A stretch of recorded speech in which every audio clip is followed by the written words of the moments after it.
ناظرین، آپ جانتے ہیں دو کام ایسے ہیں جو شیطان پر بڑے بھاری ہیں، شیطان کو اس سے بڑی تکلیف ہوتی ہے، ایک اذان اور دوسرا نماز۔ اللہ اکبر، اللہ اکبر۔ جی ہاں، جب اذان ہوتی ہے تو شیطان کئی میل دور بھاگ جاتا ہے اور نماز تو اس کی ناک رگڑوا دیتی ہے، مگر ایسا بدبخت جو نماز اور اذان سے اتنی تکلیف محسوس کرتا ہو، اس نے ایک بار ایک بزرگ ہستی کو نماز کے لیے جگایا۔ جی ہاں ناظرین، بڑا یونیک واقعہ ہے، اور یہ واقعہ ہے سیدنا امیر معاویہ رضی اللہ تعالیٰ عنہ کا۔ ایک بار آپ آرام کر رہے تھے، فجر کا وقت ہوا تو کسی نے آپ کو جگایا، آپ اٹھے اور آپ نے دیکھا کہ کوئی نظر نہیں آ رہا، تو آپ نے پوچھا کون ہے جس نے مجھے جگایا؟ تو آواز آئی کہ میں شیطان ہوں۔ تو آپ نے کہا اے بدبخت، تیرا کام تو نماز قضا کروانا ہے، تیرا کام تو اللہ رسول کے کاموں سے دور کرنا ہے، تو نے مجھے نماز کے لیے کیسے جگایا؟ اب شیطان نے بہانے بنانا شروع کیے کہ میں تو پہلے سے ہی نیک تھا، میں تو پہلے سے ہی نیکی کے کام کرتا ہوں، میں تو نماز کے لیے جگانا پسند کرتا ہوں، مگر آپ جانتے تھے کہ یہ شیطان مکار ہے اور یہ اس کا کوئی خاص وار ہے۔ اللہ والے تو شیطان کے واروں کو پہچان لیتے ہیں۔ تو آپ نے فرمایا کہ مجھے سچ بتاؤ کہ تم نے مجھے کیوں جگایا؟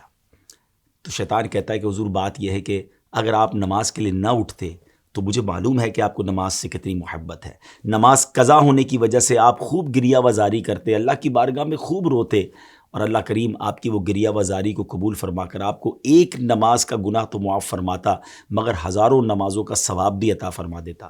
تو میں نہیں چاہتا کہ آپ کو ہزاروں نمازوں کا ثواب ملے، اس لیے میں نے آپ کو جگا دیا، کیونکہ میں مسلمانوں کا خیر خواہ نہیں، اور میں نہیں چاہتا کہ مسلمانوں کو زیادہ نیکیاں مل سکیں۔ پیارے اسلامی بھائیو، بظاہر تو یہ ایک واقعہ ہے، لیکن ہمارے لیے اس میں بڑا درس ہے، کیونکہ شیطان پہلے تو ہمیں نیکیاں کرنے نہیں دیتا، اچھا پھر ہم نیکیاں کرنے لگ جائیں تو وہ نیکیوں میں کمی کروانے کی کوشش کرتا ہے۔ آپ نے دیکھا ہوگا شروع میں بہت سارے لوگ جو نماز شروع کرتے ہیں تو سنت غیر موقدہ بھی پڑھتے ہیں، فرض بھی پڑھتے ہیں، نوافل بھی پڑھتے ہیں، لیکن آہستہ آہستہ پھر نوافل کم ہو جاتے ہیں، پھر ہم نے دیکھا کچھ لوگوں کی سنتیں کم ہو جاتی ہیں، اور ایک وقت آتا ہے کہ پھر نماز بھی چلی جاتی ہے۔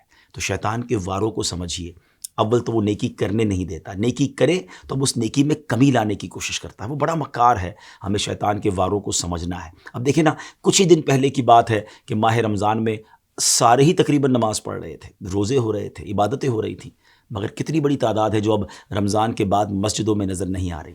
ایسا لگتا ہے نا کہ شیطان اپنے واروں میں کامیاب ہو گیا۔ اسٹرانگ بنیے، ہم رمضان میں بھی اللہ کے بندے ہیں، ہم رمضان کے بعد بھی رب کے بندے ہیں۔ نماز صرف رمضان میں تو فرض نہیں ہے نا۔